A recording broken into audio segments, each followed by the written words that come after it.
celebrating 250 years since William Gilpin took the Wye Tour. We had planned a complete programme of events, a really lovely little leaflet. I don't know if you can see that there. Oh, that's a bit weird. It's merging into the background. But anyway, we got a programme of events planned, and unfortunately all had to be cancelled. And maybe tonight will inspire us to do things digitally next year and have Gilpin 2020+1. Anyway, I'm going to start sharing the screen now, and I'll be hidden away because I don't want to spoil these beautiful pictures. I should just say that most of the images that you're going to see are from the collections of Chepstow and Monmouth Museums, and we're very, very grateful to Annie Rainsborough for being part of the project and allowing us to use these images, really to show people just how wonderful the historical record is for the Wye Valley.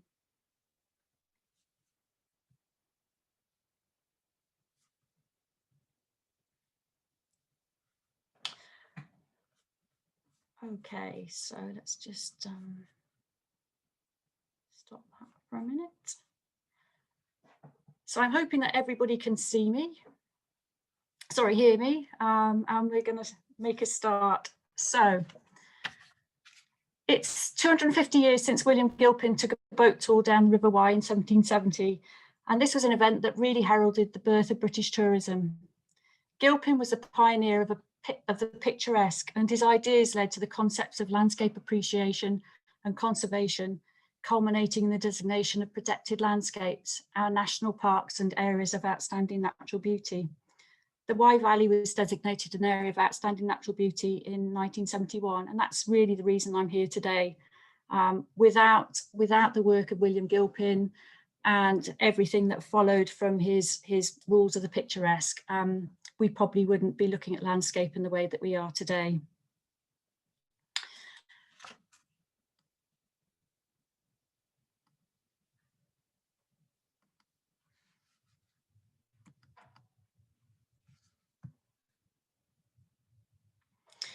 So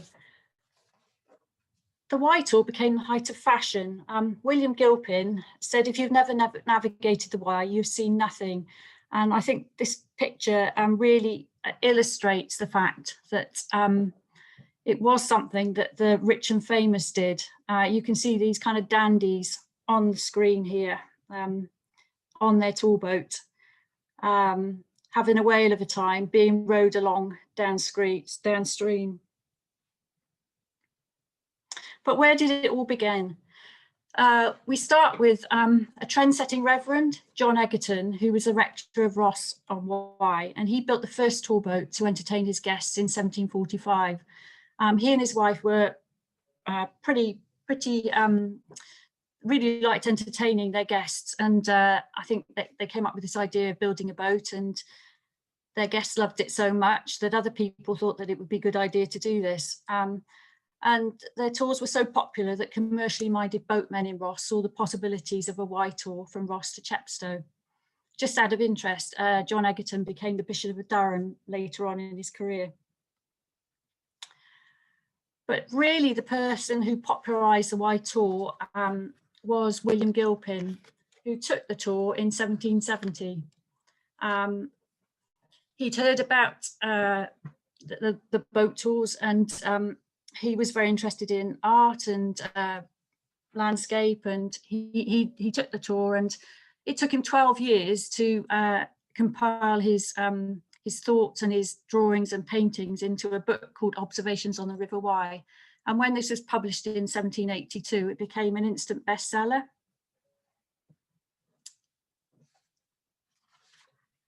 This isn't actually the cover of his book, it's the modern reproduction of it.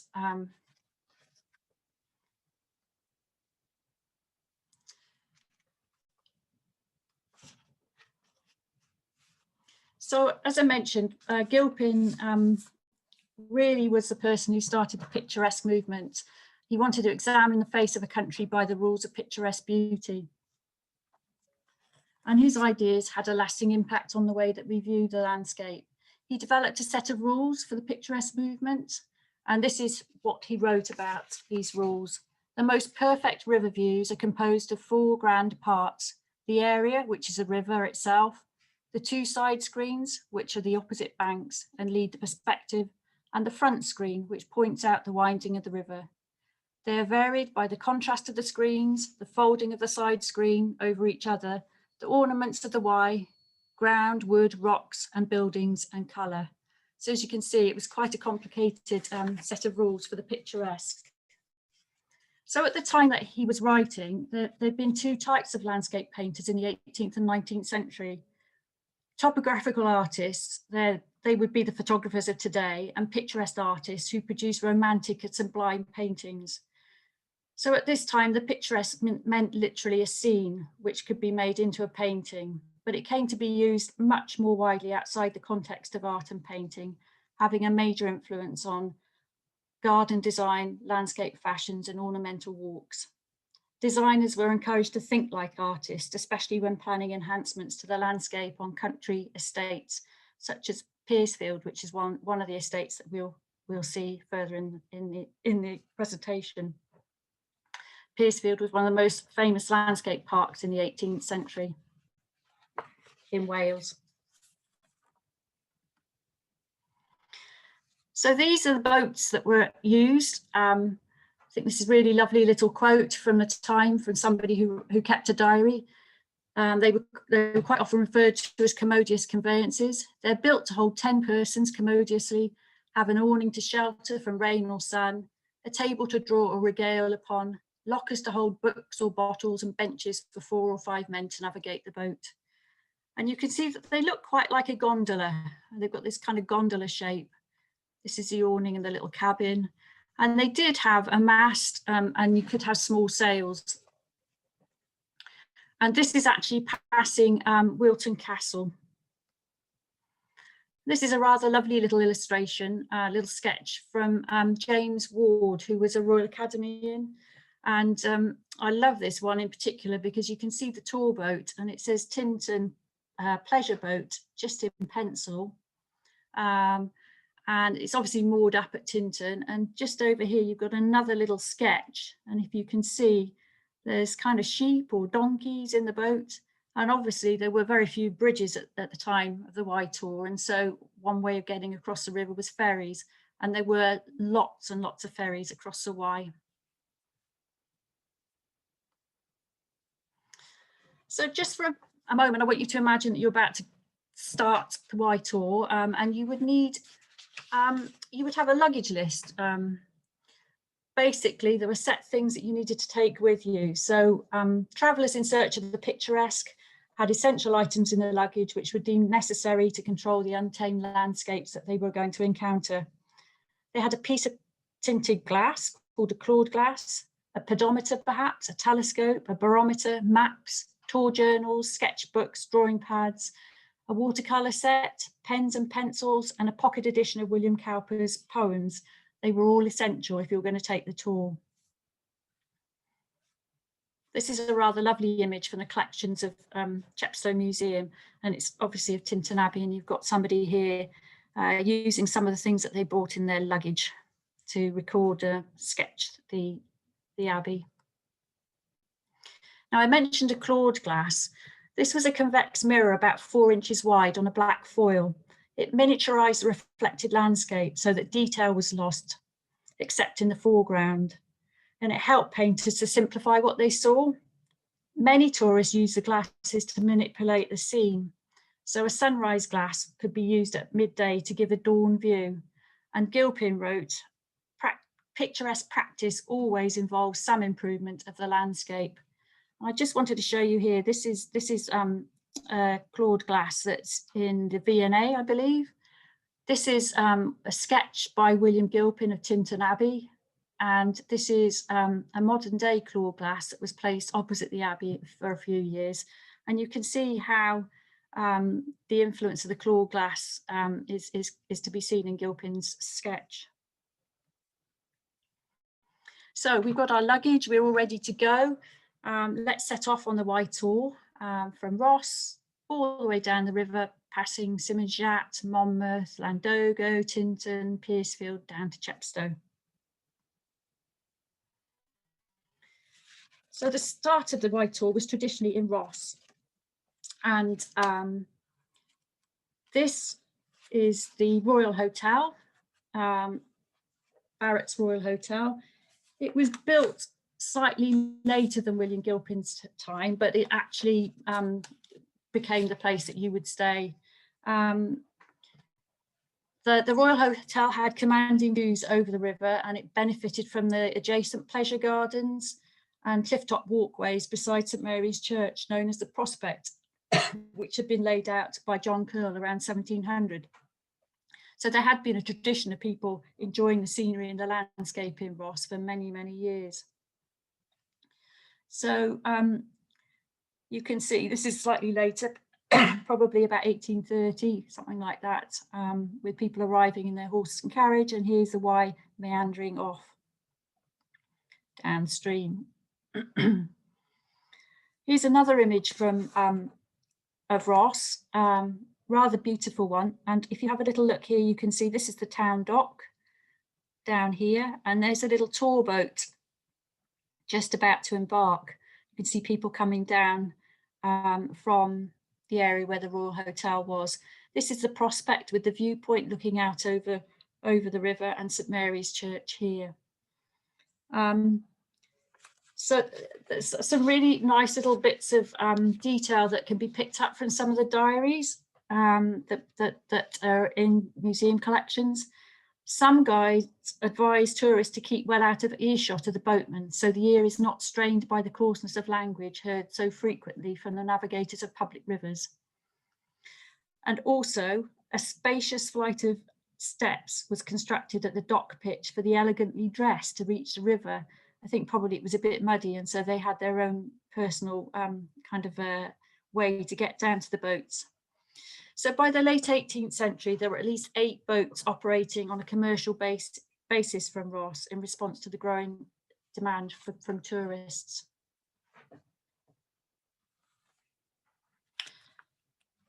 This is the first of Gilpin's grand scenes, Goodrich Castle, which he called correctly Picturesque.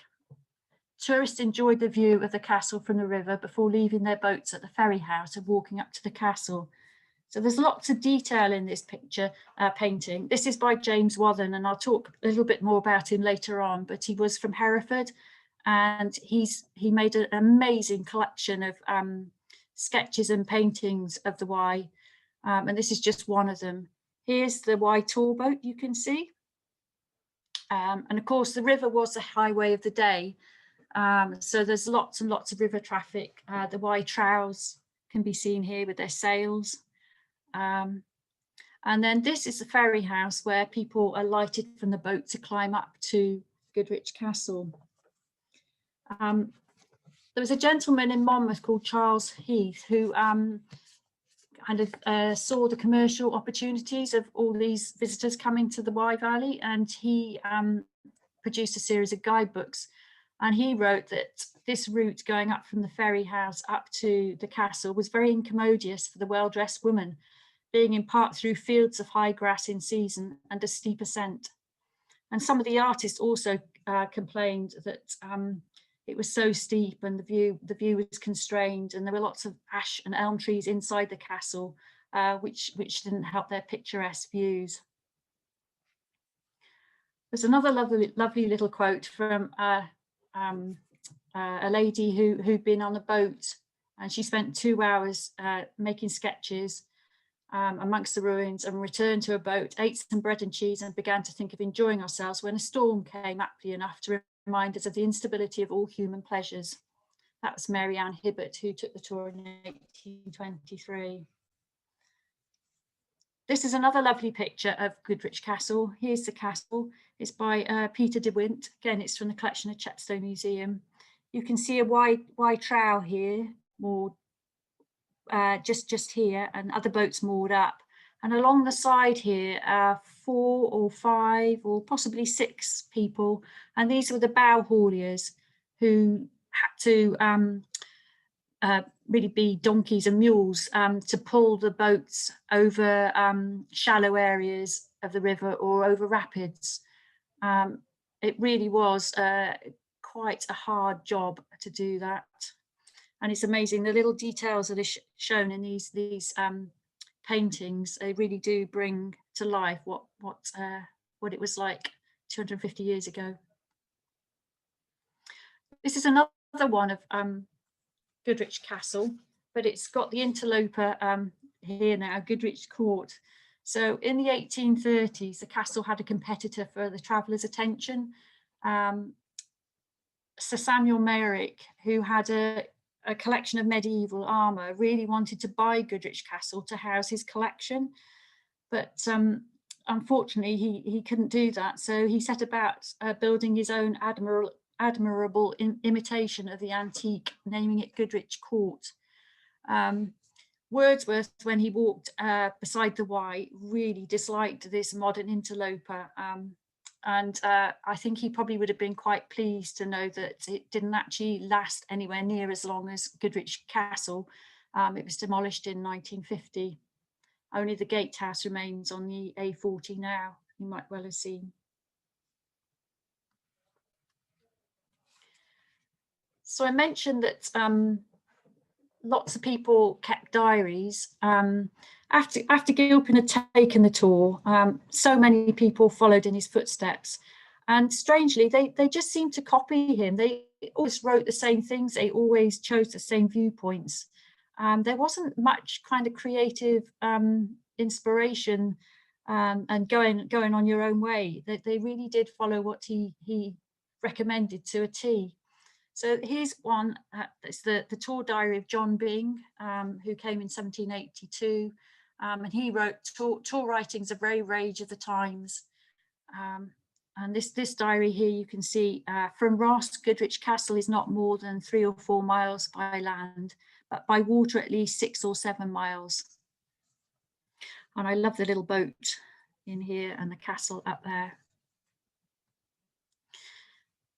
Now, I mentioned that the tour becomes so popular and people were just imitating Gilpin.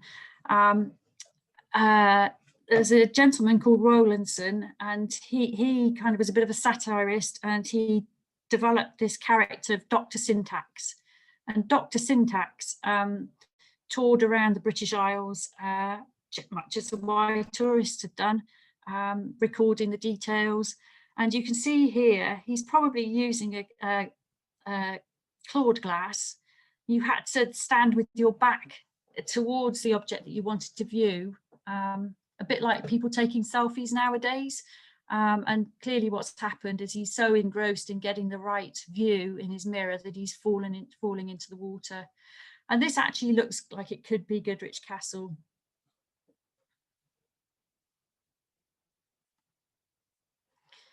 So the next scene on the Wye tour was Simonjat, and the tourists had a favourite place for stopping. That was Caldwell Rocks, where they'd stop and have a picnic, and then the tourists would leave their boat to climb up to the viewpoint at Simonjat Rock. This was Gilpin's second grand tour on the Wye, grand scene on the Wye, sorry. Meantime, the crew of the boat had to take a 4-mile loop around the river to New Weir on the opposite side of the river to Simonjat West. And here tourists found their boat waiting alongside an immense iron forge and slitting mill. There was lots of sulphurous smoke, and the tourists really liked the contrast of this industrial landscape in relation to the peaceful scenes of fishermen and their curious fishing boats. So that was the New Weir Forge, and you can see here's the tour boat, here's a tour guide pointing out sites of interest. You've got people at the back rowing, and there was normally somebody else who steered the boat, and here are the Wye Tourists shaded under a bit of an awning. And then you've got all the little interesting details going along. This is probably a fish house. Here's a man in a coracle. Here fishermen are putting out their nets. And of course you've got a Wye trough laden with probably barrels, maybe of Herefordshire cider, traversing the river. And I love the naivety of this painting. It really is, there's something very natural and naive and just it's just fabulous. It's not a polished piece, but it shows exactly what the artist saw at the time.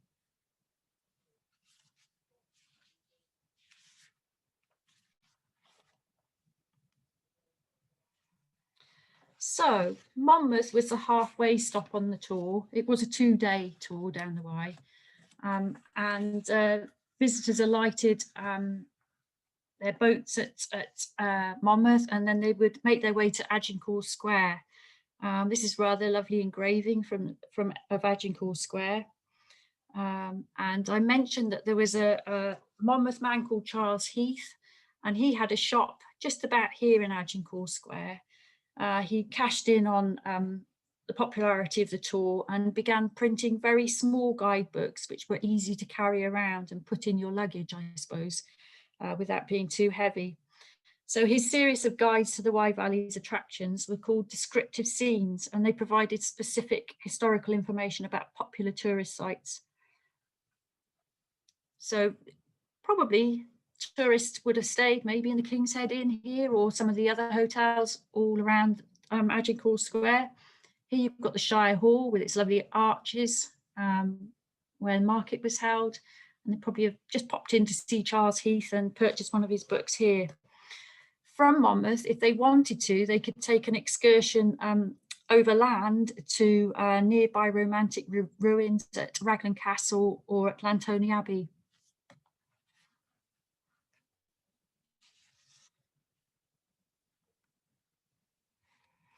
So overlooking Monmouth, you have the Kymin, a hill that's got a tremendous view over several counties, in fact. This is the Kymin, and this is the little banqueting house that was built there. So during the picturesque movement, it became very fashionable to build summer houses at sites with spectacular viewpoints. One of the best views around was from the Kymin, and this two-storey small circular children banqueting house was built in 1794 by the Monmouth Picnic Club. Guests who came here received instructions on how to observe the views in the correctly picturesque manner. I think this is quite a bit later because the costume, what people are wearing, looks slightly later date, but you can see the naval temple that was built in 1801 here. And I love the detail with the donkey. So this is the view that they were talking about from the top of the Kymin looking down towards Monmouth. Here you can see the river with the trows. This was the old area of dock on the far side of the river. And here's the Hereford Road stretching away, and there's the old jail that was in Monmouth and St Mary's Church. And here you can see people are taking a walk and admiring the view. So I mentioned that there was a naval temple on the top of the Kymin, and Lord Nelson actually came to visit in 1802. And just as he was coming along the river this way from Ross, and as he came round what's called Hadnock Reach, where the view opens up towards Monmouth, Nelson could hear cannons being fired. Long 4-pounder guns boomed out from the temple to mark his arrival. And then he climbed up to the Kymin, where he enjoyed a handsome breakfast in the roundhouse. There's quite a nice quote by William Cox, who wrote an historical tour in Monmouthshire in 1801, who says, "I shall not attempt to describe the unbounded expanse of country which presents itself around and beneath and embraces a circumference of nearly 300 miles. The eye is satiated with the distant prospect."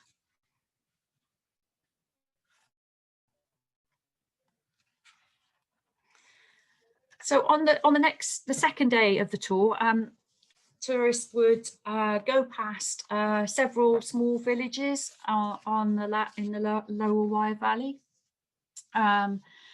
And these villages were actually quite industrial. They're quite important industrial settlements. The river was a focus of travel and trade, as there's no road through the valley, the lower Wye Valley, until 1828. This is obviously the highlight of the Wye Tour. And it's a rather lovely painting by Varley, again in the collections at Chepstow Museum.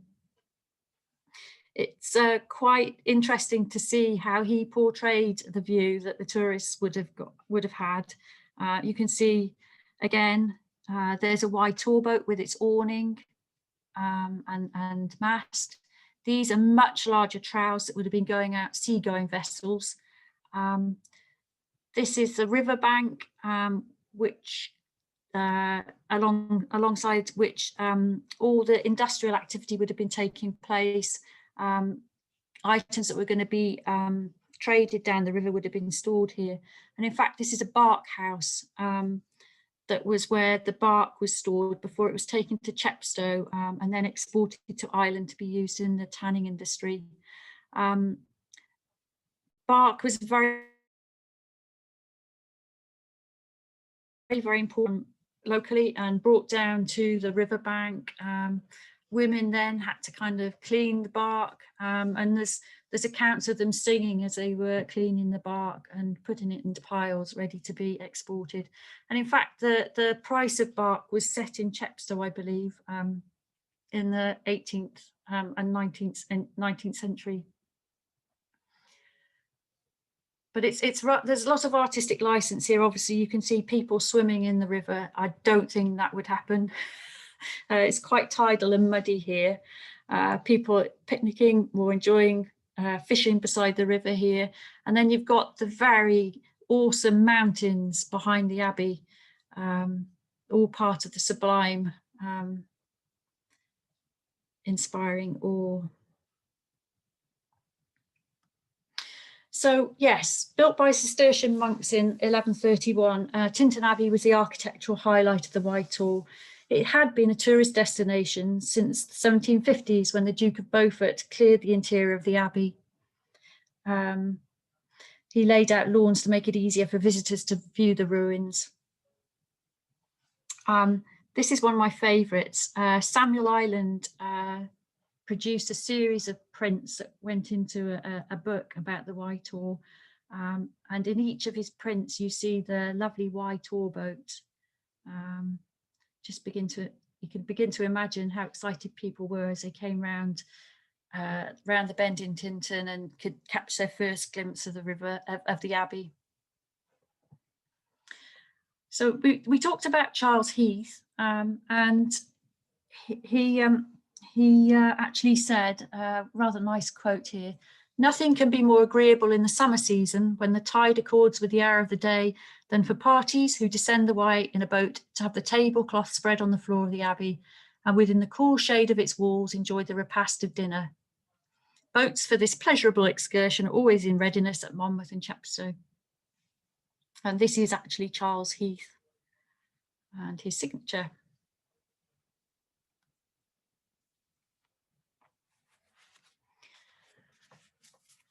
It's quite interesting to note, though, that many tourists were quite dismayed when they initially saw the Abbey having alighted from their boats.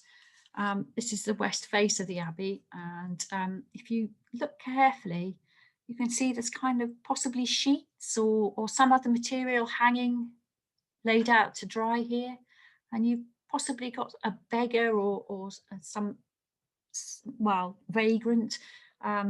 That's how they were quite often described by Wye tourists.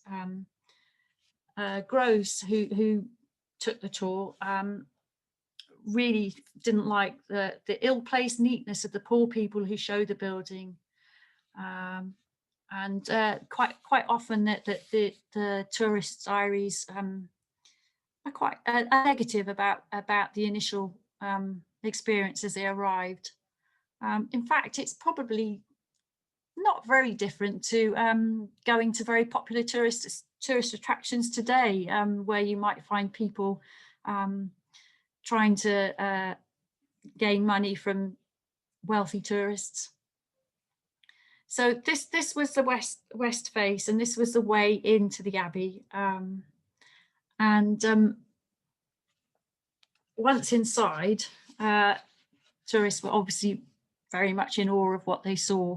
There was the grand reveal as these doors were opened, and suddenly you got a breathtaking view of the Abbey in all its glory.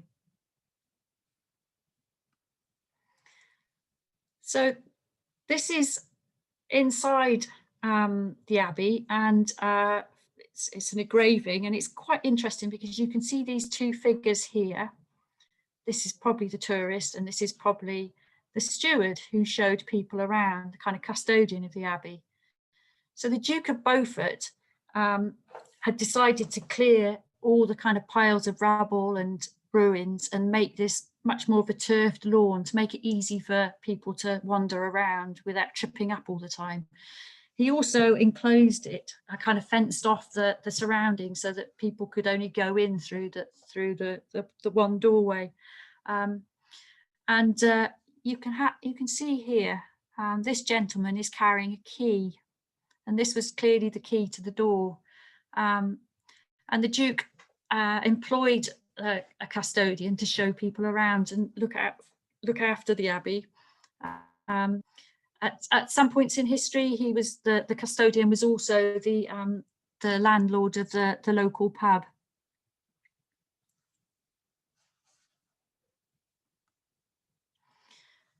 This is a gorgeous painting, again from Chepstow Museum, much later Victorian period, but it really gives you a feel for the grand reveal that must have impressed everybody once they entered the Abbey. There's some lovely quotes from tour diarists. They talk about the rich, heavy folds of nature's most graceful drapery, luxuriant ivy which adorns the lofty aisles and transepts of this majestic edifice, and scarcely suffers us to regret that it is a ruin. You can see lots of bits of ruined Abbey, kind of placed picturesquely around the Abbey. And I love the little details of the parasol and kind of things in the bags here, perhaps getting ready to sketch or have their picnic.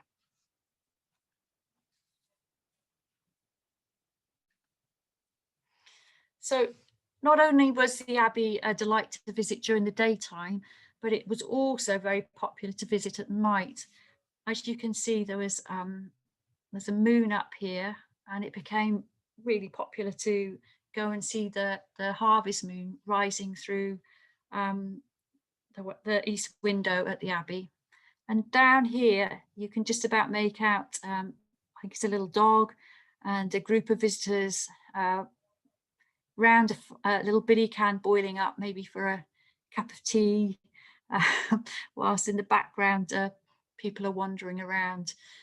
We do know that at some point, some of the rather dicey steps and walkways had railings added so that people probably didn't fall off in the dark. But also, I mean, this is probably quite a bit earlier, but once the railway opened in 1876, there were special trains laid on, excursion trains, to come to the Abbey, particularly just to see the harvest moon. And thousands of people would have alighted and walked from the from the railway station down to the Abbey.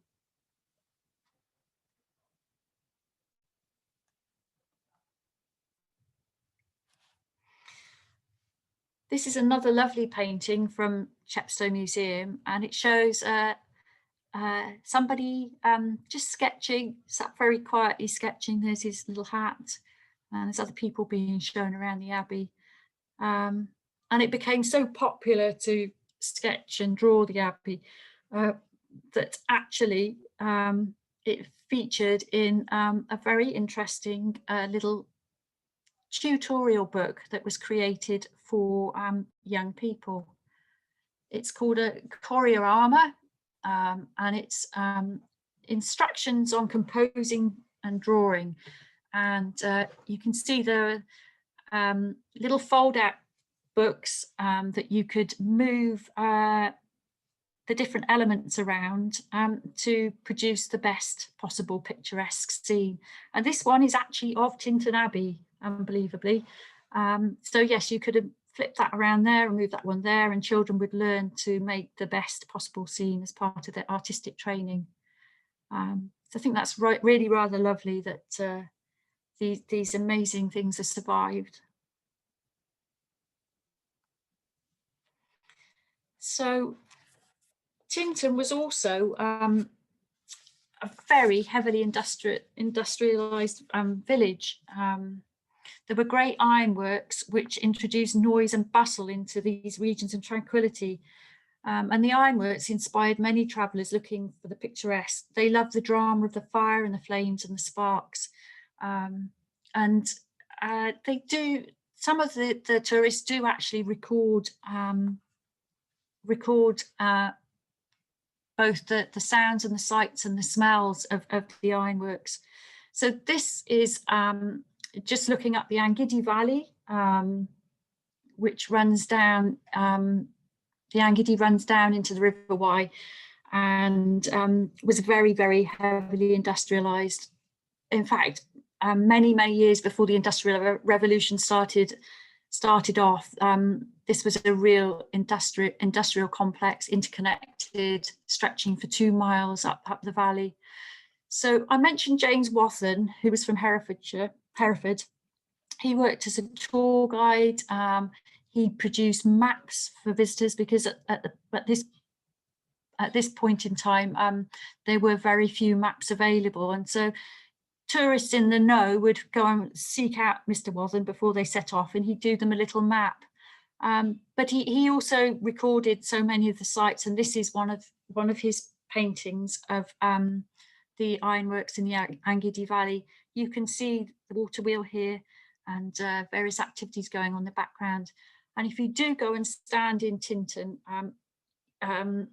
along the Angidi Road, you can actually make out where you are in relation to this painting. It's really brilliant. Going back to his Mr. Wathen and what he's got on his desk, we do know that throughout history, people were portrayed with the tools of their trade quite often, weren't they, in their portraits. And I love this. If you actually turn this upside down, that is a sketch of Tintern Abbey. And I love that he's chosen to be recorded with his sketch of Tintern Abbey.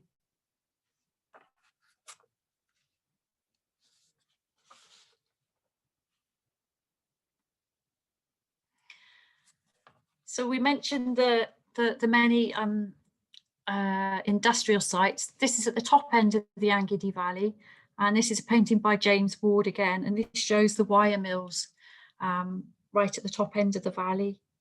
And there were up to 20 water wheels on a very short stretch, probably no more than about 2 miles of Angidi River. 20 water wheels and lots of water engineering, leats and mill ponds to power industry. This was quite early. I think probably once Henry VIII dissolved the abbey in Tintern, it probably would have fallen into obscurity had not the government decided to set up a brass foundry there. And within a short space of time, they were employing many people. 600 people were probably employed in the late 17th, early 18th century, just in industrial activities in Tintern.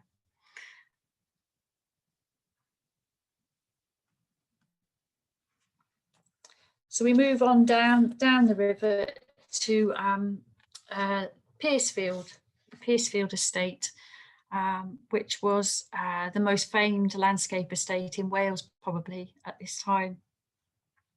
So just to give you some orientation,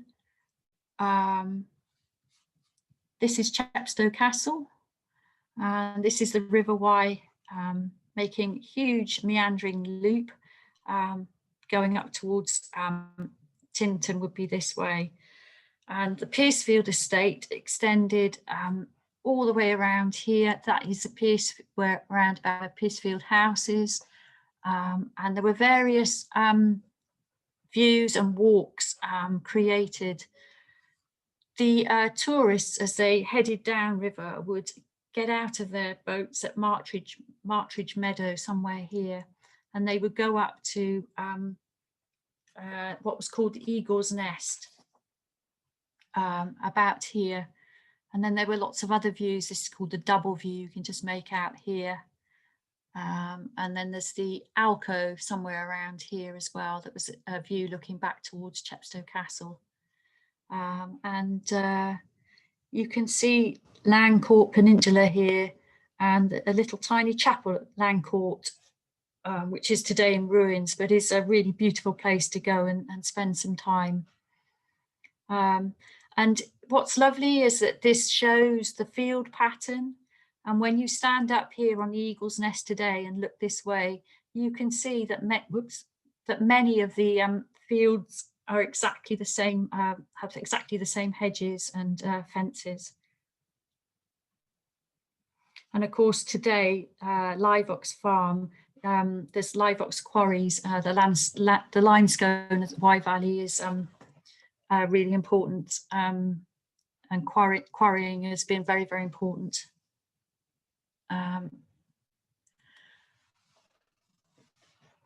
So this is the view looking across towards Chepstow. There's Chepstow here, and this is the Severn Estuary going down towards Cardiff that way, and that way would be towards Gloucester. And you can see the amazing loop that the Wye is making around here. Little boat on the river, some more ships, bigger ships perhaps, coming round and back down the other side here. So this is the Piercefield estate on this side. And on the other side is a place called Windhall's Leap, which we will come back to.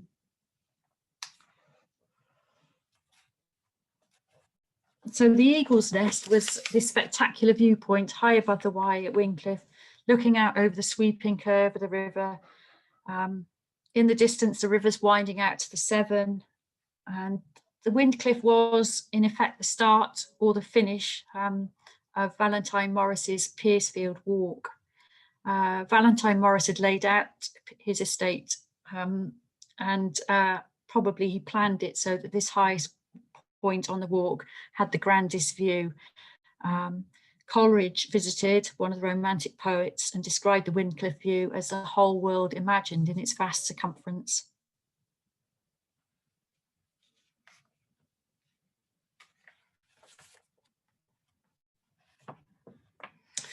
And this is my favourite one. I think I really, really love this painting. It's just so atmospheric.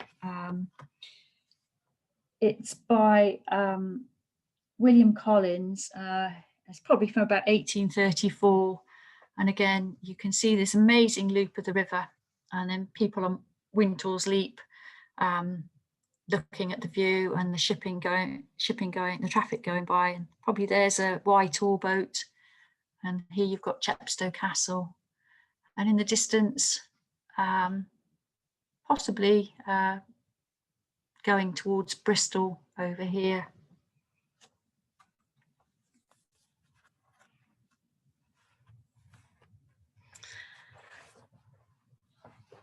And here we are at Chepstow, which was the end of the Wye Tour. And some people would have started their visit to the Piercefield estate here, because it was easier than clambering out on the muddy banks at Martridge Meadow.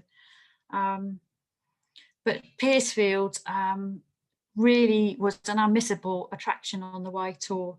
Gilpin said that Mr. Morris's improvements at Piercefield are generally thought as much worth a traveller's notice as anything on the banks of the Wye. They really were famed far and wide. And so here we have the Wye Tour boat right at the very end. I love the fact that somebody waving to people in the boat, and you've got Chepstow Castle set ruggedly on the cliffs. This area here was the dock, the kind of working dockside area of Chepstow. Beautiful trow here, just parked up on the side of the river's muddy banks. Obviously, the tidal rise and floor here is huge, so the trows were very well suited with their flat bottoms to just resting on the river banks when the tide went out. And And this area here was where the bark was stored, and they were kind of sealed in compounds for where it was kind of secure area, so things couldn't be stolen or lost. And then we've got the road road rising back up into Chepstow and St Mary's Church here. And there's just so much lovely detail. If you go to Chepstow and stand on the bridge, you will see this little tiny feature on the bridge, and that's the kind of midway point. And if you're on this side of the bridge, you're in England, and if you're on that side of the bridge, you're in Wales.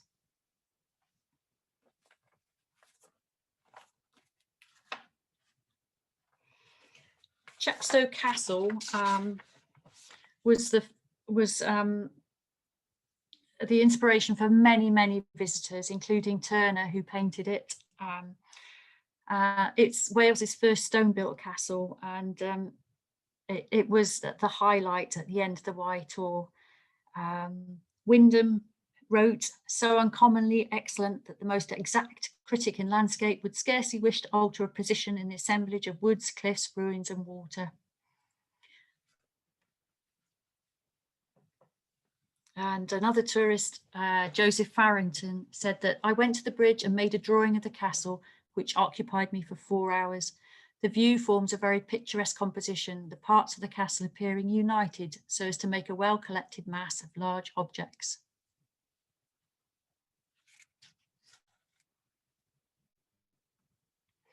So that's been our whistle-stop tour down the Wye. I hope that it's given you some ideas of how pleasurable a trip this must have been, and perhaps you can recreate it for yourself when we come out of, well, I'm not sure whether you're allowed to, if you're in England, are you allowed to come to Wales at the moment? I'm not quite sure, but perhaps next year you can come and have a look and do the Wye Tour for yourselves.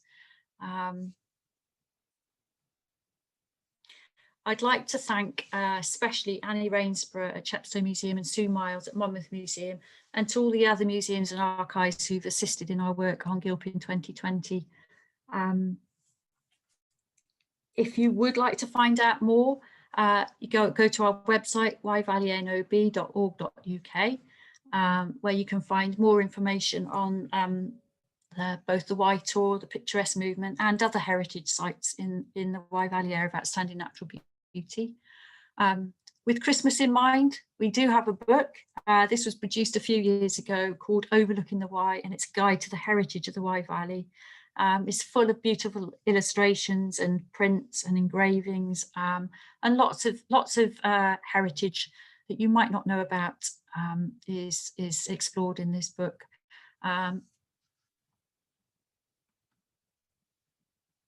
Oops. And I think that's it. Thank you very much, Ruth. That was absolutely fascinating. And I have to say, I think it's reminded those of us who live locally that it's an area of the country that we don't get to often enough. So I shall keep my fingers crossed that we can get there in 2021. I'm going to hand over to Janet now, who's going to look after the questions for me. Ruth, you might want to reappear on the screen with... Yeah, okay. I know you didn't want to be there whilst you were showing your presentation, but it's nice to see you when you're answering questions. Over to Janet. Janet. Yes, we have had a couple of questions. I'll start at the bottom and work up. One from Richard Slessor. How did the tourists get back to the beginning of the trip if they ended up at Chepstow or the other way around? Did they always start from Ross? To begin with, yes, early days of the tour, they did start in Ross. However, there were kind of three phases to the Wye Tour. There was the early phase, 1760 to about 1830. And then in the 1830s, 1840s, paddle steamers started coming from Bristol, bringing day excursionists. And that opened it up to a whole new kind of mass market, if you like. Mm-hmm. So some of the paddle steamers would deposit their tourists, just as we saw on the bankside in Chepstow. And from there, enterprising Chepstow coachmen, that businesses that would take people by horse and carriage to Wintour's Leap and the Eagle's Nest, and from there on to Tintern Abbey to view the ruins. So you know, it kind of evolved, and then later on, in after 1876, when the railway arrived, then people came on the train. We know that people like Wordsworth and some of the artists preferred to walk. They didn't want to go in the boat. They wanted to be much more embedded in nature and the environment and take it slowly, and that's where they were getting their inspiration from. So the other aspect of the kind of how did people get back was how did the boats get back as well. And that's where the bow hauliers had to haul the boats back upstream.